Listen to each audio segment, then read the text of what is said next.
And in week 1, it was great. He actually hadn't died pre-15 minutes with like 20% more enemy jungle time. However, this week, he has died in every game at pre-15 minutes. See if Longzhu actually focuses around mid lane or if he's able to get some fresh air. Now, the last time we did see these two teams play, we saw a high priority on the Ezreal jungle from the side of Immortals, expecting a Jarvan to go into the jungle, and it ended up being Cuzz bringing out the Kha'Zix and then Khan playing out that Jarvan. And Immortals did a great job of just snowballing the bottom lane. They put a huge amount of pressure onto Gorilla, utilizing this early game Ezreal pick, and the way the bans are trending right now, it feels like they could look to prioritize that once more. And you can see there for Rascal there, of course, the top lane sub coming in for Longzhu. Actually has more games than just the one LCK. Has a 3-5 record, if I recall correctly, in the LJL, so has time in the Japanese Professional League. But this will easily be the biggest stage he has ever played on. And yes, Longzhu, they have already locked in that #1 seed, moving out of this into quarters. But what a better way to show your dominance as a team, to win Korea, come to Worlds, go undefeated, and then just throw the 3 other teams into a scramble and say, whatever, one of you is going to make. Yeah, fight you, fight! Well, here we go. Last ban is Kog'Maw from Longzhu. That has been one that Cody Sun has relied heavily upon, but you know, the things like Twitch and that are still available if they did want to go late game. A lot of options here. Immortals favoring the Lulu, actually take it first. I've talked to quite a few supports about the Lulu versus Janna debate that's been going on, and a lot of them say it just comes down to personal preference. To me, I feel like most of the AD carry players prefer a Lulu on their team because as an AD carry, Lulu's power is more concentrated on the AD carry. You feel that extra attack speed, you feel the extra wild growth just on you. But as far as when I'm looking at it, the Janna and her team-wide effect of the full team-wide reset of the ultimate feels better from the team perspective, and maybe the AD carry is a little bit more weight in that one. I do find it interesting that Longzhu looked to take away the Varus, because if they wanted to try and go for something like a Tristana here, they would expect Immortals to go for the Trist, and so Longzhu are trying to get themselves a strong 2v2 down the bottom lane. You could pair this up with the Janna, and you're guaranteed a pretty reliable 2v2 in the bottom lane that's not just going to get shoved under the tower, which is what Lulu and Trist are very well known for, and that's one of the things, talking to some of the players, they say is the key difference. Lulu, very much more powerful in terms of the laning phase, but Janna, she just has so much utility and value in resetting and the late game fights. Kind of split the difference there as far as the first 6 picks goes. The other one, of course, is potential junglers being traded. Jarvan was the first pick overall for Longzhu in this rotation, and Xmithie on Sejuani, so kind of out of some of the more high-tempo junglers he was known for, and back to more of a solid tank as Longzhu, again, still thinking about flaming that top lane, will ban Maokai here as their first ban in Phase 2. All right, mid lane is going to be the focus here from Immortals, taking out the Syndra from BDD first. Galio is still available as well, and they already have the Jarvan on the Longzhu side, so that could be a very potent combination for them if they could grab that for BDD. Taliyah and Ryze, also very big picks. The last time these two met up, it was Pobelter's Ryze versus BDD's Taliyah, and BDD, he had a lot of impact in terms of being able to roam around the map and find good picks on that champion, and also it just seems to be a big pick over in Korea. Those Taliyah players are pretty insane. It's funny you mention that. There just aren't that many Taliyah players at this tournament, but 2 of them are on your screen right now, sitting in their respective lanes. So Trundle will instead be the ban there for Immortals. Longzhu targeted Cassiopeia, so a mid lane ban there for their final one, but now Longzhu kind of get the first option here coming out into Phase 2. A little bit of extra power there due to the flexibility of Jarvan. They draw a top lane ban as well. Could possibly be a nice front line here. Everybody's been very happy to jump on that Cho'Gath train. So good for later in the game for the extra true damage in your frontline battles. But all our Taliyah talk is not in vain, and it does come through even with the Galio being available. I think that the goal here for Longzhu is they still want to keep that flex option available for Jarvan, because if Immortals pick a tank top, you can put the Jarvan into it, and then you can pick something tanky in the jungle if you want. Alternatively, if you see the Cho'Gath top, you could then put the Jarvan in the jungle, and then you can pick like an answer, like Gnar is still available if they believe in Rascal to be that kind of carry player. And with Trundle banned, there's the possibility of a Camille, but I'd expect more something like Gnar. All right, so the Corki is going to come through for Immortals in the end. They are going to have some good late game damage along with a solid front line, but will they be able to get there? And as soon as you start talking about other champions for top lane, One of the things that has plagued some of the NA teams has been Shen from top side. You know, it really messes with your early river control, your early bottom side control, and that is going to be the case here for Rascal, grabbing this one up. I'm excited to see how he will stack up against Flame, who is a veteran in terms of League of Legends, been playing for a number of years. And throughout the first week of group stages, he was one of the standout performers along with Pobelter on this Immortals squad. And now he's going to be going up against Rascal, who very new to a very big stage. Yeah, I know one of the things Azale was talking about and Impact likes to do on Shen is run up through to your lane brush early on and place your Spirit Sword, go pretty far up in the lane, so that then when the tank comes up to the minions, just right off the bat you can get some pass-through Qs and try and get some early power there. But Flame does play against Impact and a lot of the NA top laners as well, so probably be expecting some shenanigans of the sort. And Flame is going to be on that big tank to facilitate what has been a very meta composition that we've been seeing throughout groups. Two big frontline tanks in top and jungle, two late game carries in the form of Corki and Tristana, and then the Ardent Sensor utility support in Lulu. You have a very similar composition from Longzhu, but Shen doesn't have that same sort of tankiness. His value really comes from making early plays with the Shen ultimate, trying to force picks and look for those counter engages whenever Immortals try to force something within the early to mid game. Well, it certainly could be a tough one. Immortals, one win and they're in. Longzhu trying to go undefeated.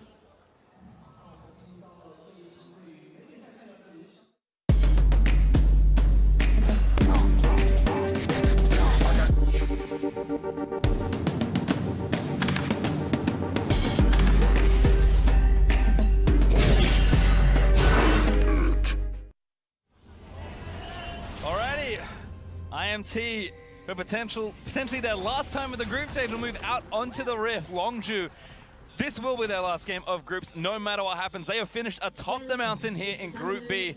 They will be first, but Immortals, if they can do what no team is yet to do here at Worlds and upset Longzhu, they will secure themselves that second seed. So very high stakes between these two. Every year at Worlds, Korean teams only get better from week 1 to week 2.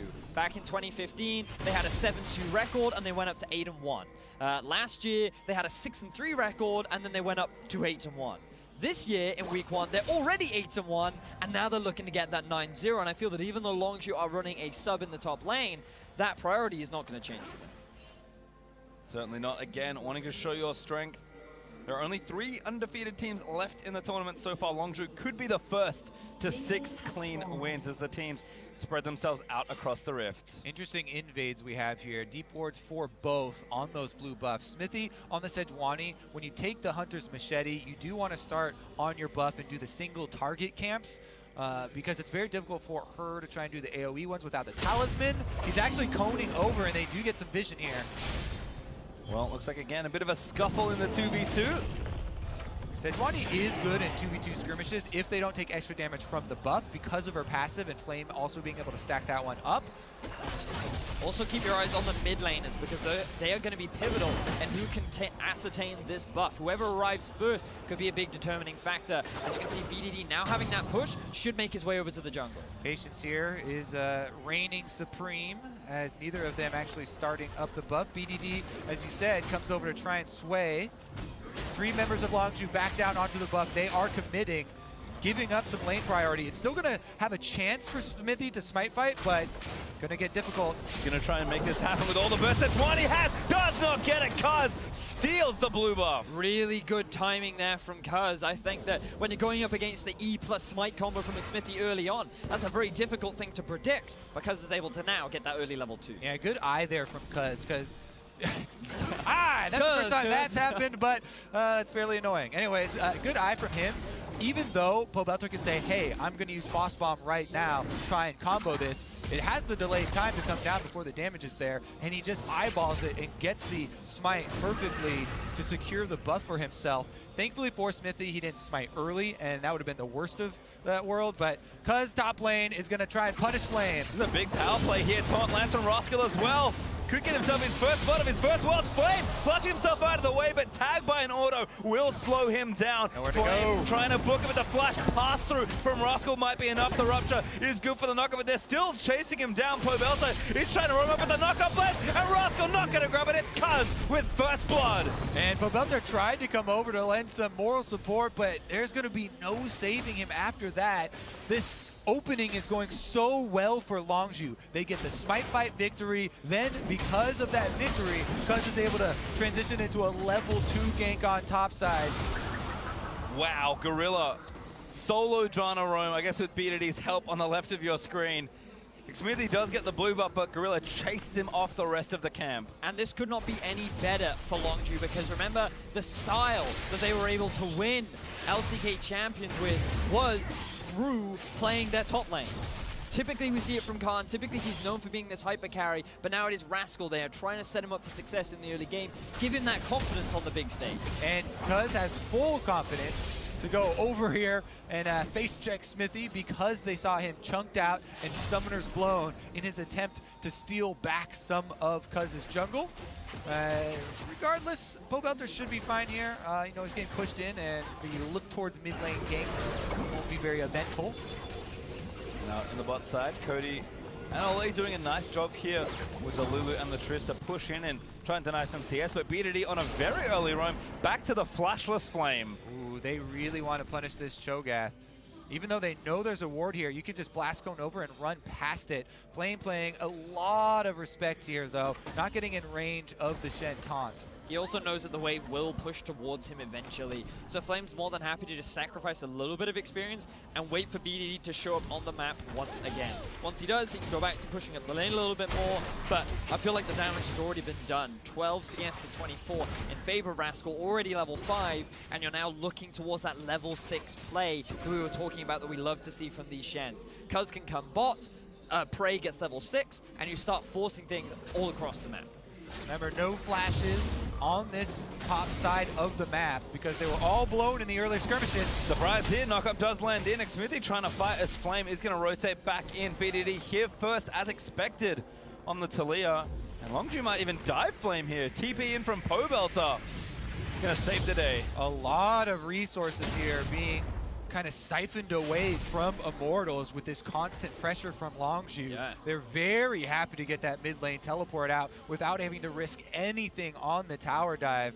So although Immortals are holding on here, they're slowly bleeding away more power from the top side of the map. Longzhu are playing this early game extremely well right now, knowing exactly what to do after that. That level 2 that they got first, just stealing away the blue buff. Cuzz has not slowed down. Now the bright side for Immortals is the fact that they have this power bomb. Bottom side though, BDD is on the way. He's not even level 6, but he's roaming through to try and get some summoners.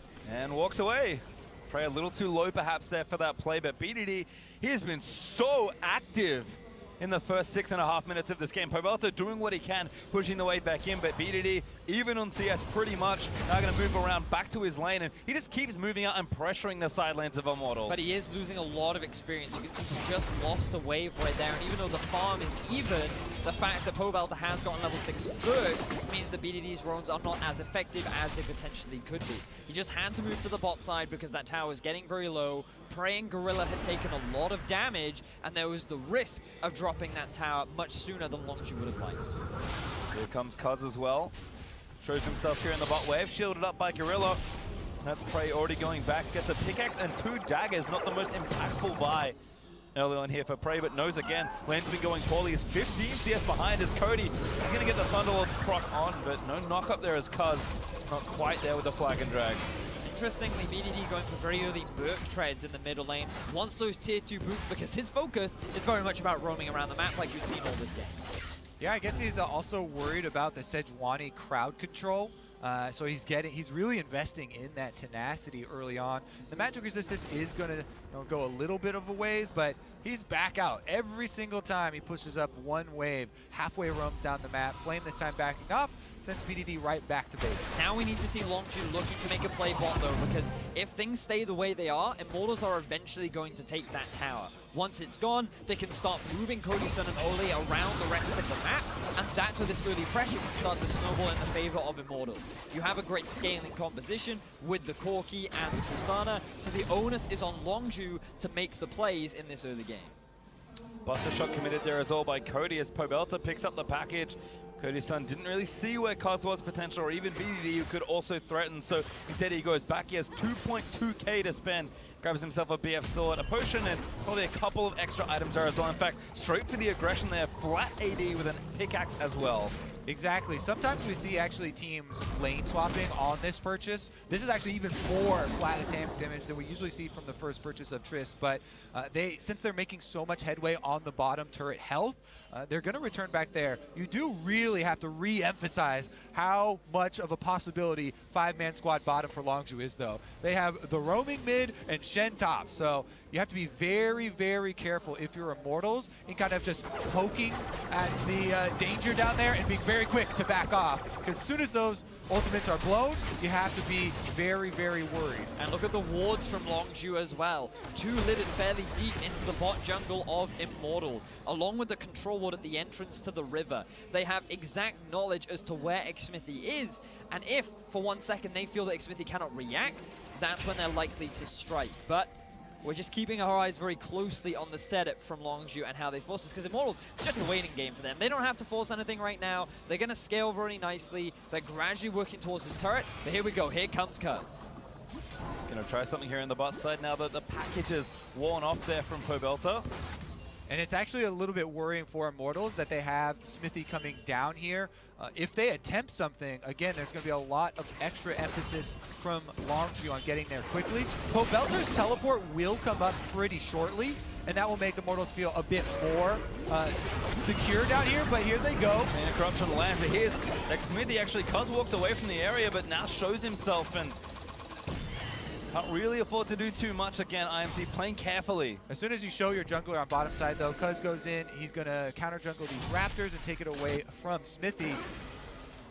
Going to attempt to, at least, as Xmithie finds the control ward here. Going to take that one down, so protects his camp for now, but again, Longzhu playing very well. Just to defend when necessary and kind of take their advantage. They're actually 1,000 gold ahead pretty early on into this game, which is not an insignificant lead.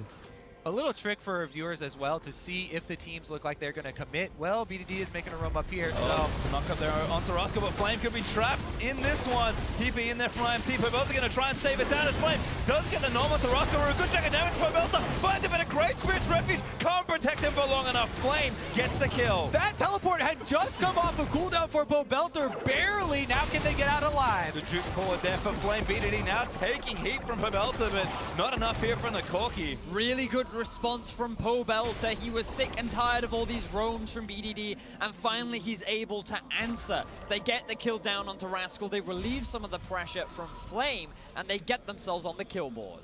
Now when Rascal comes back up, his Stand United will still be threatening. However, Flame teleport on Cho'Gath can answer that as well. So a little bit of hesitation, may come into question here. And it's all about who can get these wards past the river. Currently, they're just battling to get very shallow ones, and that's really aiding in this constant roaming. BDD back to mid lane. His first wall not successful as far as gank attempts go, thanks to Pobelter's excellent use of his global, but again, the game continues kind of as normal. Longzhu still ahead, but 500 gold now, so that early lead's been cut in half thanks to that TP play. Considering the number of times BDD has roamed and the number of failures he's actually had, this is really good for the side of Immortals. They can be very happy with the sort of pressure that they've been able to withstand in this early game, and while the 2v2 in the bottom lane no longer sits underneath Longzhu's turret, overall, they're still scaling nicely, they're still in a good spot, and they've even been able to equalize this kill score. Cuzz has also thrown a lot of pressure that way. Xmithie's kind of been there, but not quite on time for a gank or counter gank. But now again, IMT taking further hold of this right-hand side of the map. Longzhu with good defensive control wards, but if Xmithie and Pobelter especially can sneak down there, then there's potential for a play here, because Gorilla is very squishy if he gets tagged by some sort of CC chain. Cuzz walks in, gets some of that deeper vision. Pobelter, I believe, saw him put it though, so Immortals should be aware of that issue.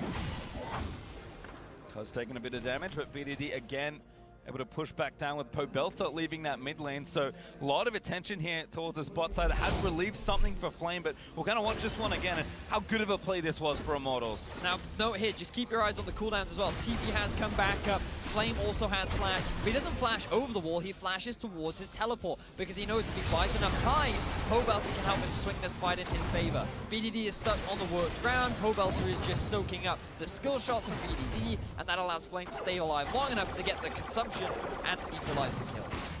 Yeah, the coordination there. Flame's very well aware of them trying to turn that one around. Flashes the seismic shove. He was almost able to walk out of the little indicator, but very close and didn't want to, risk it there. This bottom lane turret, though, this is probably going to be the powder cake that explodes. As we said, Stand United and teleports could come in to the bottom side, and the Longzhu bottom teleport getting so low might be a little bit dangerous because that can oftentimes be used as bait since it is such a decently valuable objective.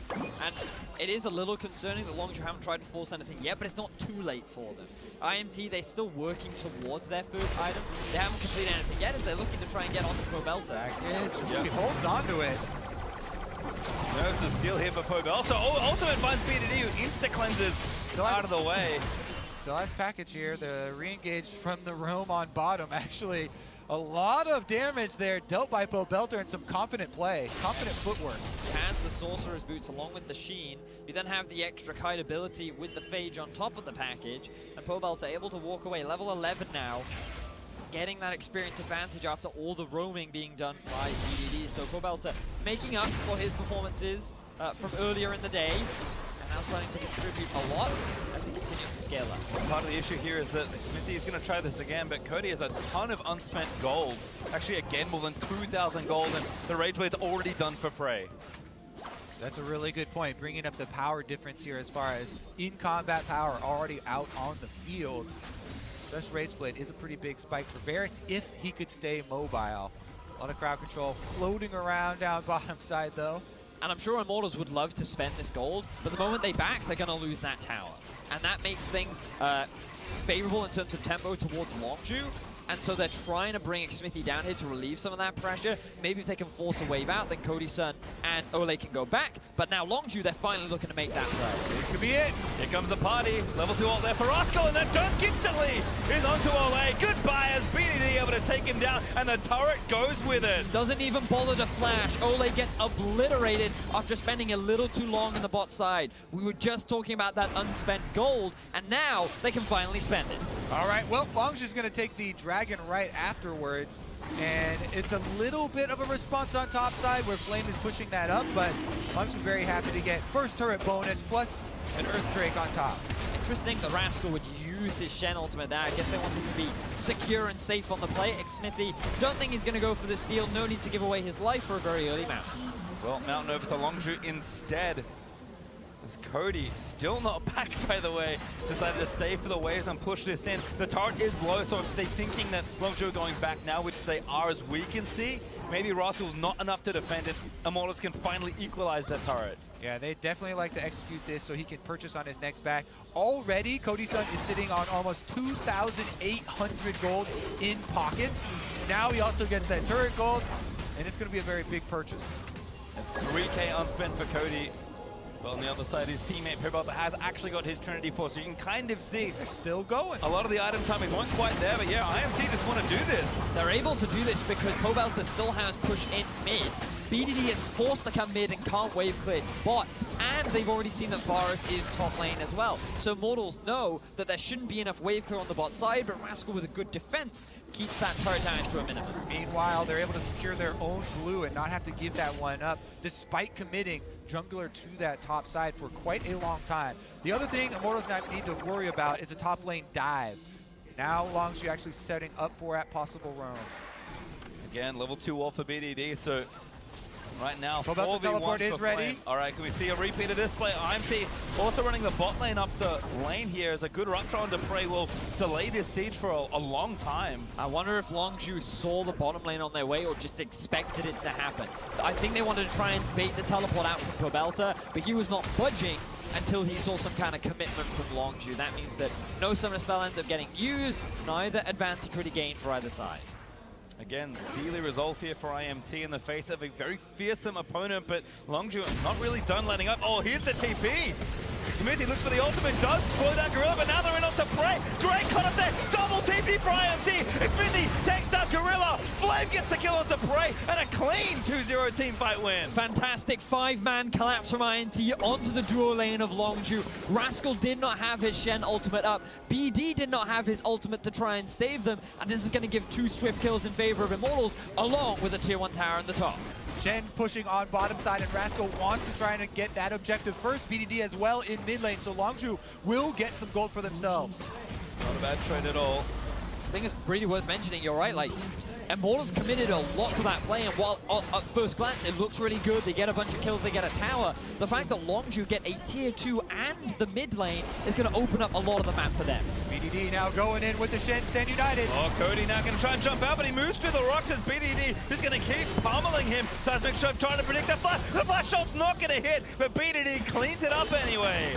BDD enters right back with a Rascal on his back, and now they've got control around the Riptail. Gonna take this one down pretty quickly. You would imagine that they would then transition into the top tower. You would expect as much, seeing as you have Longzhu Prey pushing up towards the top lane, but now BDD has to answer mid. If he keeps this mid tower alive, this whole set of circumstances goes heavily in the favor of Longzhu. Would have been great for IMT to crack that turret, but not quite enough as the Riptail does go over.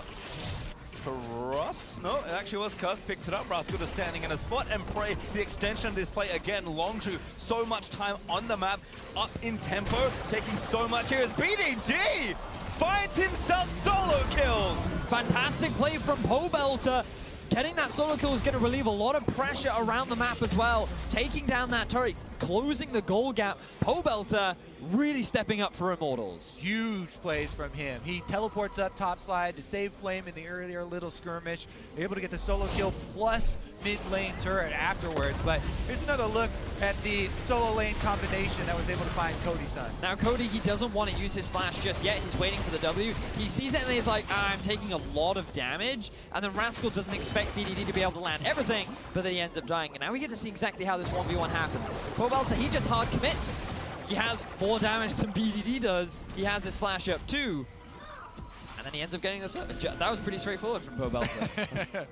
Very good stuff there for Immortals, and we kind of saw moving into, at least for today, Immortals, we saw in week 1 the solo laners looked so good. The bottom lane a little more shaky here, especially for Cody with so little experience, in fact no experience on this stage, but Flame had been playing well. Pobelter stepping up, and now Immortals as a team need to be playing to probably the highest level they've ever played in quite a long time, because beating Longzhu is possible, but it is so difficult, and they are still behind 2,000 gold. But to their credit, they are keeping the game close. The last time Immortals and Longzhu met, Immortals were the team that had the early game lead and were forced to make a lot of early plays, but then one bad decision by going for a Drake ended up losing them the Baron, and then they almost immediately lost the game. Longzhu are in a slightly different situation now, where Immortals have the scaling composition. They're going to have really good team fighting later on into the game, and the pressure's more on Longzhu to try and force action to happen. They still need to utilize the channel, and they still need to try and find more of these roams. Yeah, there definitely is a little bit of that advantage as far as the scaling for Immortals, but it's not this huge thing that's gonna, end the game. So Longzhu, they do have some pressure on them to stay proactive, but they do need to also be careful about where they apply this. Yeah. Because if you throw away a lot of money to this squad, as you're saying, it can definitely go the other way. Xmithie in. Gorilla caught here, but does heal his way out of trouble. Cuzz hooks in, but a good early rocket jump from Cody might protect him. Olleh, flash ulti, maybe not so lucky as the stand united. Also going to deliver the Shen. Pobelter can't make it to the fight in time, but Flame is here. They might actually have a collapse in the works. It's a pincer maneuver. Good stun there. Oh, silence, sorry, from Flame. As actually now the damage keep moving through. Longzhu trying to find an angle, but Rascal taunts Cody. Oh no, Cody barely going to leave it. The hot barrier is out of the way, and Flame kills Rascal with a feast. Still going forward, Longzhu try to find an exit kill, but they do not grab it. Still, I think they have enough traction to take this Drake. They have the health bars, and they force Cody Sun back. There's 2 Warmogs on Immortals, so Xmithie's going in for it. Oh, he's going straight in for it, but Cuzz does secure it. Xmithie, he's chilling out, forced to flash over the wall. Look at the mid lane though, Pobelter, he's pushed that wave all the way up to the tower. He has the Sheen, he's getting a lot of damage down, and even though they end up losing the Ocean Drake, they get a kill, they get a lot of damage to the tower. And Immortals, I feel like they can be pretty happy with this overall. Oh yeah, they're so happy because when you're talking about the compositions and you're talking about the scaling, a lot of it for Immortals is when they're grouped up as 5. They evade during the Shen ultimate and they kind of kite out the strength of that Longzhu, which would be catching someone off guard, then re-engage with the 5-on-5. Tank wars with Cho'Gath and Sejuani on your side are definitely what Immortals want to see. Especially in those extended engages, because then they back away, the Warmogs regenerates their HP, and then they're more than happy to go back to the fight. So let's see how this all started off. All right, so Xmithie, he tries to get the jump onto Gorilla, and they're able to disengage as soon as they see Cuzz coming. They're expecting the Shen teleport. There they go with the extra slow from Xmithie, and the heal from Olleh kind of deters Rascal from trying to keep that chase up, even with the home guards. Then, as soon as they have their tanks in place, they feel more confident. You've got to keep your eye on Rascal. Really good taunt on the Cody Sun, but where's the follow-up? Cuzz can't use his EQ because it's still on cooldown. You don't have backline threat in the form of Prey and BDD. They just have to keep hitting the tanks, and they don't die nearly as fast as Rascal does. And then Flame puts it on display right there. That's why you don't want to go to tank wars with Cho'Gath. He gets the true damage execute, and that's why Immortals were able to get that kill. In the end, though, Longzhu still went back and took the Ocean Drake for themselves. I'm sorry, Flame's bigger than the Rift Herald, but Longzhu just kind of let loose. Purple Monsters running out. Exactly, the ultimate Void Master Battle. Flame ends up winning. Congratulations, you're the greater monster. We were kind of building that up to be epic, but Flame looked like that was an effortless, one-sided fight. Well, again, this game still very tense. In fact, Longzhu not quite 1,000 gold ahead. And I believe this game has been kept within 2 to 3 for most of it. So IMT feeling much more confident with the items on their carries and their tanks to try and do something aggressive. They're very happy with the situation that they're currently in. We've talked a lot about scaling, but just look at some of the spikes that Immortals have picked up for themselves, i.e. Trinity Force, i.e. Static Shiv, double Warmogs with a Righteous Glory. This team is poised and ready to fight. Yeah, even though Longzhu still have this very small gold lead, they still, it feels like you have to get creative. You have to utilize the extra movement speed or the extra, teleports that you have on your team to kind of get an advantage on this Immortal squad. Because again, if Immortals get to set up battle lines, they've got 2 Infinity Edge using DPS and a very strong front line. If they can fight a kind of standard front to back, then that would definitely be the optimal situation for them. And don't forget, we saw Fnatic a few minutes ago kind of watching this game intently. There are 3 teams' fates on the line in this last game of the group stage here in Group B. So a lot going on. Immortals just heads forward trying to find the win. Longzhu love to be undefeated as they threaten as one of the potential favorites of the tournament coming off an LCK championship defeating SKT. There is so much to show for both these teams, and for Immortals, a win here, that's it. All right, what Longzhu would want to do, try and push the side lanes here. Make use of their Taliyah, of their Shen, and that side lane pressure to try and split up Immortals. Fnatic there on camera, though, they want desperately for that to happen. They were laughing and kind of joking around a bit before, but Reckless looks a lot more nervous. I mean, you have to think from Fnatic's perspective coming in today, especially after their week 1 performance and after what they were saying in social media, that they were not feeling that confident coming into today. Their expectations were not that this was going to be a 3-way tie, but now it all depends on the performance of Immortals. And again, they are looking very good. They can match the 1-3-1 because they have the double teleport themselves. Pobelter feels very strong and arguably should win out on the 1v1 against BDD if he just makes that one misstep, and he's using that to confidently push up. But he has no wards, so he's got to be a little bit more cautious. You're making a good case here, Vedius, but I would caution with NA Week 2. That's all I've got. Also, Longzhu. Longzhu. Longzhu could be a bit risky, but BDD here, Rascal ready with the Stands United. So again, IMT, incredible patience as they just try and slowly set up the game. Methodical is not usually what we associate with Immortals. We associate it with their opponents, but today Immortals are just trying to play slowly and steadily. All right, Longzhu have Shen in the bottom side to get the bottom creep wave moved up. That's the optimal one for Baron situations. They've got BDD currently getting topside moving, so Immortals, while they are feeling solid in a 5-on-5, the side lanes are starting to close in, and the timer is definitely ticking down. And intense games like this things crack so quickly as soon as something like a big Baron fight happens or the objective goes over to a team. Even an Infernal Drake is up in about 50 seconds to add a little more spice to this very, very interesting mid-game. We're approaching the 30-minute mark, and again, with barely 2,000 gold between the teams, neither team is out of it. And yes, IMT will be happy to sort of wait, but there's no guarantee if you get to 45, 50 minutes that the game's gonna go your way. The thing is, for Immortals, is that when you look at how they've played throughout the day, game one, they got caught completely unawares by the high aggression, the high playstyle that we saw from the Gigabyte Marines. Then against Fnatic, they hold the lead for the majority of the play, but then a few individual mistakes is what resulted in them effectively falling apart. Now, those individuals cannot afford to make those same mistakes in this scenario. Longzhu are not the kind of team or have the kind of players that make those individual mishaps, and they will look to punish you if you make one wrong step. Definitely true. We've got an eye on the vision as well here, as Immortals are actually moving it up quite nicely, setting up for this fight. The ultimate from BDD used very early on, and again, every ultimate like that, those are the creative tools, the possibilities that Longzhu would want to use to get that advantage, try and get the avenue where they can actually break up those battle lines from Immortals, but one more not going to be on the table.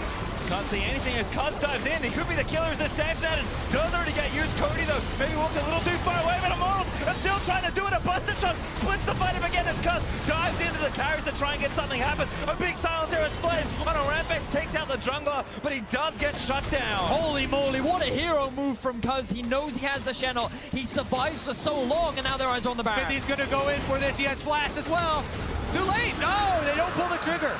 Pobelter went back as well, I think hoping he could TP back into it, but Longzhu take their third Drake of this game, and it will be an Infernal added to the stockpile. So surprised that it was Longzhu that pulled the trigger in that fight. I figured it would be so dangerous to try the full 5-on-5 against this Immortals composition, but it was because of the good decision-making from Cuzz and forcing Cody Sun out. So keep your eyes on the Jarvan. He's the one you want to be following as he gets an EQ combo onto Cody Sun. That forces the AD carry out of the fight, and now Longzhu can just focus the front line because the back line threat of Cody disappears almost instantly. Yeah, Cody then comes back in to try and flank, and he uses his ultimate to knock out the DPS of Longzhu. That's what buys time for Immortals to actually get the one kill, and it ends up being 1-for-1, but in the end, that's a very big prize. The Infernal Drake going over. Yeah. But it was also because of the ultimate from Prey too, because he lands it onto Xmithie, and that spreads to Cody Sun, who then has to back out of the fight once more. And you can just see the damage difference between the two AD carries. He just could not get involved in the fight. And you just have to recognize this is the individual talent we were talking about on Longzhu, and how you need to be stepping up if you want to match the caliber of this team. And again, we look over to Immortals, we think about their players and what they put together to make this run to get to Worlds. I have to again look at Pobelter this game, the team's captain, one of his most experienced players in the NALCS. Had a great week one, a not so good start to week two, but if he carries this game for his team, he can erase all that from his memory. And he's setting himself up to do it. 105 on the Corki. 3 items completed. This guy is ahead in levels, he's ahead in power, and he has the ability to carry the whole game, but it's all about how he positions, what priority targets can he get onto, and how much of a risk is he willing to take. Well, he's got the package, and he's ready to deliver it. What's going to be inside? Is it going to be a victory here and a pass on to quarterfinals, or are they going to take themselves into the tiebreaker scenario? Well, Rascal again, both globals up, so he's ready to split push down the bot side. Flame is sticking with his team in these tense situations around Baron. You need to have your Cho'Gath available, but that is giving Longzhu a huge side lane advantage. You can see Rascal sitting on the side lane with TP, with the ultimate. Would expect BDD to move topside, but Cuzz, he wants to try and force a fight. Cody again, but holds his cooldowns. Such a great threat from Cuzz, but bluff called there from Cody. And meanwhile, Pobelter in the top side on Corki with his Trinity Force, slowly moving towards that turret. BDD is going to arrive to try and wave clear, but Pobelter is going to be able to join. He uses the package. I think he's, oh, he did use it actually to get over. That means IMT going to try and start something here, but no vision, no angle for a Sejuani ultimate. It could have also been timing out there, and now Immortals are left with a bottom lane pushing Shen, while all grouped up here around mid lane, and they do not have control of the minion waves. You got to go so soon here for Immortals. And looks like maybe the call is onto the Baron. They clean out the vision. They know they've got full domain. Immortals do have a pretty fast Baron clear with the Corki and the Cho'Gath ultimate, but they're too afraid to commit as long as you have priority mid lane. Yeah, Longzhu call that bluff. They keep Rascal down bottom. He's making a lot of work on that turret. And Flame's going to be late here to this party. In They're fact, the gonna get wave it. is Wow. too big. Rascal going to take that solo. They're actually going to gank him instead. The two TPs are bot side, so Rascal has to try and get away. Silence there by Flame. The Rupture's going to miss. He dodges out of the way, flashes out over the wall, and I think he's maybe saved. Cody, though, is also coming in. Yeah, he's got another wall to try and jump over here, and the rest of his team are drawing Immortals up towards the Baron. Longzhu are afraid themselves to commit to the Baron. They don't think that they can take it down quickly enough. They will be happy with the tower. No summoner spells were used from Immortals, but now if... Okay, Prey's going to go back to base. I thought maybe Longzhu could try and rush it with Rascal's ultimate on top of them. Not going to take that gamble. Instead, everything is going to reset, and Longzhu with a very slight advantage in the bottom lane. Well, no control words here right now for IMT. We'll sweep out this one as the Baron. Ooh, Tornado a little short, so Xmithie able to freely take down the ward in the back. Going to take the speed train and the Scuttlecraft down as well. And again, Immortals building up their strength on their carries, approaching 4 items, but still have yet to find their fight. I still feel like Immortals right now are in the power position. They're the ones that find it easier to force the fights. They're the ones that have the better scaling, and it's on them to really just wait for Longzhu to make the slip up. But this Korean powerhouse are not making that mistake. They came back from a 10,000 gold deficit and were still able to win. And right now, they're not giving Immortals that window to force that fight. Will Immortals remain cool under the split pressure? Once again, Rascal's down bottom, and he's getting the wave moving. They're taking over vision around the Baron. This is where teams are made and lost, is around this Baron with a bottom lane pressure. There is no inhibitor turret on that bottom lane inhibitor, and the threat is very real. You know, we talked about how this means a lot for Fnatic, but it also means a lot for the Gigabyte Marines, because if Immortals win this game, they secure themselves the quarterfinal spot, and that battle tiebreaker situation doesn't happen. So Gigabyte Marines and Fnatic are both putting in their fate into Longzhu so that every single team can try and fight their way out of this group. Longzhu fans, Fnatic fans, and Gigabyte Marine fans all together in this one versus Immortals fans. The North American squad, they have not had a great week so far, but this could be the win that changes everything. And Immortals, they're in a situation to do it. I mean, again, look at that stack on these marksmen. Pobelter and Cody, 4 items each. Prey there with a lot of shields as Cuzz is going in, but Cody holds the line. The Chain Corruption is good, but here's the redemption to reset the fight. BND going in as Pobelter tries to get his way out. Does finally go down to Prey and Xmithie. Oh, he splits the difference on the ulti as Flame. Late TP's in and gets caught in BDD's wall. We talked about how Pobelter needed to be the carry for his team, and he is the one that gets caught out. He uses the flash. It is not enough, and now Longzhu have their eyes on the Baron. All right, Rookie, get in there. Cody, you need to salvage this fight for your team, but Longzhu tearing down the Baron, and I just don't know if there's a way to try and get in here. Are they going to go for the 50-50? Flame's got ult. It wouldn't even be 50. That's true. He has flash as well. Longzhu have to be patient, but now they split off the carries. Cody tags Prey for a good chunk of damage, but Immortals are split. Remember that Pobelter has teleport, so if Immortals can delay long enough for him to revive, then he can join. But now they're cut off here. Oh. The 2 tanks might just go down for this. 2v5, Pobelter dead for 14 more seconds. Xmithie goes down, and now the smite's out from this Baron attempt. Cody Sun running down mid lane, taking turrets, and Flame still threatening the flash over to try and execute with his ultimate. Big Rupture finds 3. Teleport from Pobelter is up. He could join. Immortals, what's the choice? Are they going to go now? Pobelter, get a Chandler, looking for a fight! Oh! Able to smite down the Baron, but they're going to still fight. Another Big Rupture as Pobelter into the back of the fight. Prey shut down by Cody Sun. Rascal does take out Pobelter, but the fight is continuing. BDD still here. The knockup finds Cody, and Longzhu turn it around. What a crazy fight, but everything falls apart for Immortals. Longzhu are the ones to come out on top. They get the 3 kills in the Baron pit, and they secure the Baron. And they're going to be able to move over to the Elder Dragon as well. That team fight has huge rewards. Look at the excitement on the Gigabyte Marine's face. It's ecstatic right now after Longzhu with such a massive fight. I believe that is because of the expected favor there to Longzhu. All right, we said the game was close, but Longzhu have now finally broken ahead of the pack. Well, they actually did not, try and rush down that Elder Dragon. With Xmithie having died so much earlier, he was actually back up. Look at Flame, uses ulti, 1.5k damage, just slightly miscalculates it.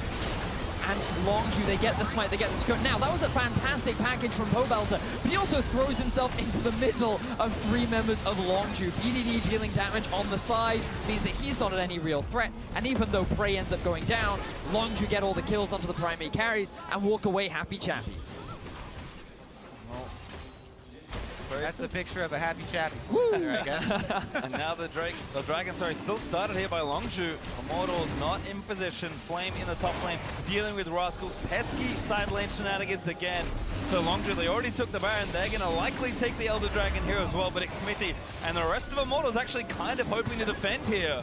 Shen ultimate is available. Cho'Gath forced the group because he has no TP. They're going. Cuzz, he's going to jump back in onto the carries. Now Shen's going to join the fray. Prey though, letting it rip with a huge shot. Might be in there. Redemption's good as Flame. Takes down Cuzz, but Xmithie dies to Prey. Pobelter zoned off by BDD as Flame is trying to tank as best he can, but Rascal just so much help to work with his Prey. Going to find himself with a double kill. Cody flooded out under the shove, and now maybe they can turn it around. That was not a great wall from BDD, but Longzhu still come out ahead in the fight. Junglers have been traded. Flame is added to the side of Immortals. And Longzhu, their eyes are back towards the Baron with no smite available. Yeah, Elder Dragon here is going to be an option, but without any smites, there is no super secure, clean finish here from Longzhu, and Pobelter might be able to thread a rocket in there. I don't know if they actually want a chance. I guess they are going to take their chances here. It's a small chance for the steal. Immortals are going to throw everything they have, though. Control ward in, just have to kind of read the play and see what happens. First rocket's going to miss, and that's Elder Dragon over to Longzhu. Is it still a 50-50 if there is no smite? Longzhu did a very good job of zoning off any possible damage that could come in. Not only were they threatening Pobelter, but they're also standing in front to blind blow up the rocket. And I want to keep your eyes on Cuzz once again, because that ulti was fantastic. It keeps Xmithie separated from the backline, and Cody Sun forced to focus Cuzz down while he has the Shen ultimate on top of him along with the Spirit's Refuge. So Cody Sun can't force his way through the tanks in the same way that Prey can, and Longzhu set themselves up pretty much for success. And then the ulti even forces Gorilla to use his flash. BDD, probably not ideally how he wanted to use that one. Well, still a team fight win there for Longzhu, who have not too much Baron left, but now going to play with the Elder Dragon buff. As you can see, just how impressive Prey has been on this Varus. You talk about big late game carries like Tristana, the likes of someone like Corki, who stacks up so well with a full item build, but Prey has been king of these team fights so far. And Longzhu, as patient as ever, never really felt like, despite the potential scaling difference in these comps, despite the power points Immortals hit, just did again, played a very slow game, found their window, took the Baron, took the Elder, and now they're 7,000 gold ahead, trying to look and close this game. Here they go, all ribbing up around the top side. Again, Rascal split pushing on bottom, getting the minion wave moving. Still, the inhibitor is exposed. BDD chilling out. Again, kind of wall between the lanes very quickly. Now that he's at level 18, but IMT maybe just need a couple of engages to go their way. They have the team fight power if they can fight it properly, but so far Tristana and Corki have not been in the same spot to really DPS. Longzhu have played the fights very well. Yeah, they really have. It's been so difficult for both Cody Sun and Pobelter to really damage that backline. But to be fair, this game has all been about which frontline dies first. And typically you would expect that Xmithie and Flame survive longer just because of how tanky they are. But that's not the case because of the use of Cuzz and him being the one that's always starting these engages, and Rascal and how effective Spirit's Refuge is against this double AD carry comp. For a substitute that's come in for his first Worlds game, he has done a fantastic job so far. Yeah, they're mitigating a lot of Cody Sun's damage by putting threat onto him. So Cody Sun is spending a lot of these team fights, walking around or rocket jumping and trying to disengage, whereas Prey is almost 100% auto attack uptime. So that's why we're seeing so much output from the Baron. Ooh, Flame was dying over the wall as Cuzz actually flashed in to try and get a Rascal again, blocking all of the shots with a stun. He's going to hit Cuzz on the left side. The Feast isn't bad, but the Redemption will reset it as Prey. Whoa. Aggressively forward, not going to eat the Rupture, just keeps moving in towards Immortals. A lot of summoner spells were used on the side of Longzhu, so Immortals feeling pretty confident. Flame, he's going to back off, does have the TP, and look at the ward in the lane, but he's not going to set up the play fast enough. That means they won't be able to get the collapse, and Longzhu are forced to back away. Round 2 does not transpire. IMT hold on to their inhibitors for a little while longer. Cody, full build now on the Trist. Pobelter cannot be very far away with 1,000 gold in the bank and a BF sword as that final component item. We are pushing ourselves to a very late stage of the game, and at some point this gold lead will dissolve, and it's just a question of can Immortals outfight the LCK champions? Well, so far they haven't been able to, and I think that's going to get even harder as Prey decided to sell his GA for what I believe looks like a Mercurial Scimitar. This guy has an 858 damage per minute score so far in this game. Extremely impressive damage output, and you'd expect that on the Varus it becomes much harder, but certainly not for an AD carry like Prey. Well, again, Longzhu just bide their time, go back. Baron is up in 5 seconds, so Longzhu making sure they prepare properly for this objective. Yeah, Immortals have already done their homework, though. They've got Scuttle and a bunch of wards littered all over by Baron. So we are going to get another look at it. Again, the recipe, as we say for Longzhu, Shen your Shen bottom. There's an exposed inhibitor. Create that pressure. Force the hand of Immortals. So it's Immortals that are now looking to force the hand. Very aggressive Baron start here. IMT just sitting in the pit and tanking a good wall from BDD. Actually cuts off Cody most importantly, but Flame still there ready with the smite. Rascal's in with a stance united. Cody though getting shredded down, forced to burn the barrier. Immortals, a split fight here as Pobelter wants to get Chuck. Rascal finds Cody, but it's not quite enough just yet. IMT still fighting on 2 fronts as BDD got low. Pobelter trying to thread it in there, but he can't quite finish it off. Prey flashes forward, gonna try and finish the fight, and Flame goes down. Cody out the way this time, but now 1v4 flashes out. Longzhu once again demonstrating why they are the LCK champions, getting another amazing fight against Longzhu. They forced them back, and they've got their eyes on the Baron. All right, again, last chance to win as Prey almost gets assassinated by Pobelter's Corki. Xmithie ready for the steal, but BDD's caught in. Cuzz back out with a slow. Gonna try and take down the jungler, but Cody's still going with the DPS. The carries for Immortals still alive. Immortals here, last ditch effort. They do not get in, and now Longzhu with Baron buffer coming for the base. Time to book it. IMT abandoned ship as Longzhu now have the Baron. And I can't wait to break down this replay, because this time it was tanks on tanks and carries on carries. Prey getting onto the back line, doing so much work, making Cody's life a difficult once again. Tanks on tanks with Baron sandwich in the middle, auto attacking the entire time. Here goes the wall, and that's what's going to corner off Pobelter and Flame inside this Baron pit. Cuzz sees it getting slow, and he knows that Immortals want to execute, so he gets right in there. They're cornered inside on the back, and it's just dishing out the damage. And you just Prey doing so much work, walking all the way past the tanks, his eyes focused onto Cody, and I hope we get the damage dealt afterwards, because I think you'll find that Cody, he just could not have the impact that he wanted to in this fight. Prey is always under 0 threat. And it just, when you pair that up with a Janna, you're now seeing the late game differences, the late game value between Janna and Lulu. That has to be a record. That is insane from Prey. That's why he's top 5 in the world. Very impressive AD carry, dealing out so much damage in what could have been the game-ending fight. That's a lot of damage. That's like an absurd amount of damage. Think about how many Cho'Gaths with Stoneblade activated that is.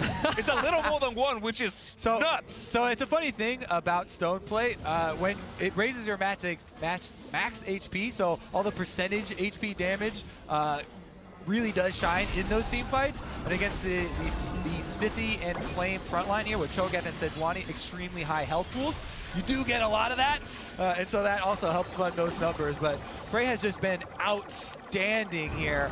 Actually, not just here, but all group stage long. And a huge part of why Longzhu are looking to end it undefeated. They've certainly been in form ever since they win in the LCK. This team, we're going to go undefeated here in their first ever Worlds as Rascal continuing the side lane pressure in top. This inhib has not been taken yet, but Longzhu, they are persistent. Longzhu, they're looking to close things out. They brought in their sub. At first, it didn't feel like they were utilizing the Shen properly, but he has been doing so much work with Cuzz in these fights. And Prey and BDD being those main damage dealers.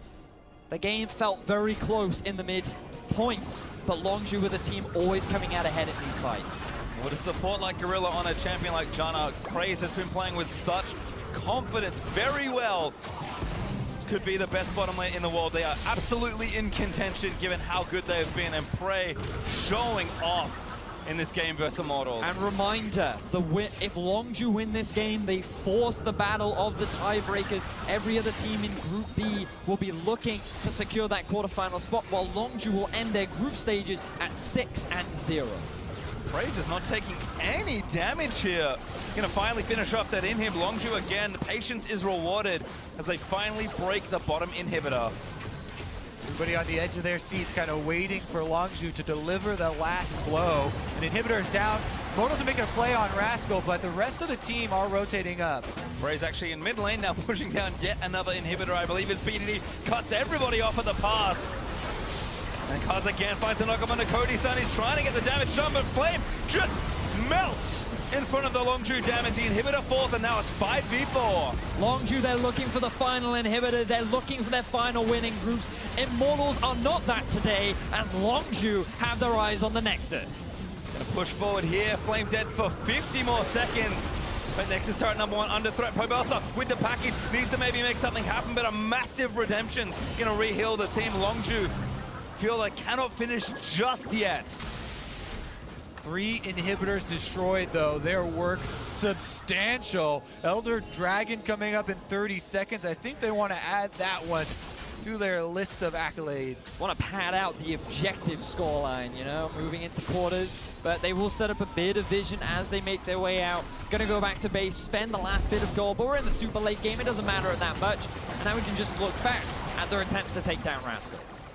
Yeah, and we're going to have the wall from BDD. Nice cutoff here. Separates the Immortals team from, trying to defend. And Prey here moves right up. Even though he gets hit with a rupture, not phased at all. Gets to turn around and completely obliterate Flame. Poor Flame. He just kind of got left out to dry. He's such a big target too. It's kind of hard not to hit him. And now both teams resetting around the Elder. If Immortals can take the Elder Dragon, then maybe they can win a fight and turn this game around. But Longzhu, they just have to play the patient game. They have 3 inhibitors taken from Immortals, and those super minions will just slowly work into the base, and someone from Immortals has to answer.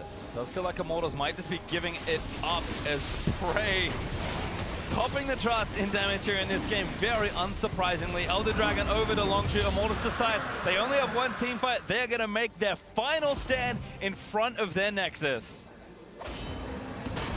All right, backs against the walls for Immortals. Longzhu with the Elder Dragon, 3 Elemental Drake buff, huge gold advantage, and 3 inhibitors down. Well, Longzhu pushing in for what could be the final time of their group stage. Immortals, there's been never another time to go. As Prey, oh my god, he just sniped Pobelter. BDD in there as well. He is deservedly unstoppable as he takes down the Corki. Immortals just can't do anything as Cuzz will go down to Olleh, but Xmithie, he'll burn down next. Prey got himself a triple kill as he might look to close out with a Penta, but it is academic, immaculate, and most importantly, undefeated as Longzhu and the storm that swept through Group B. 51 minutes is how long it took Longzhu to end the game.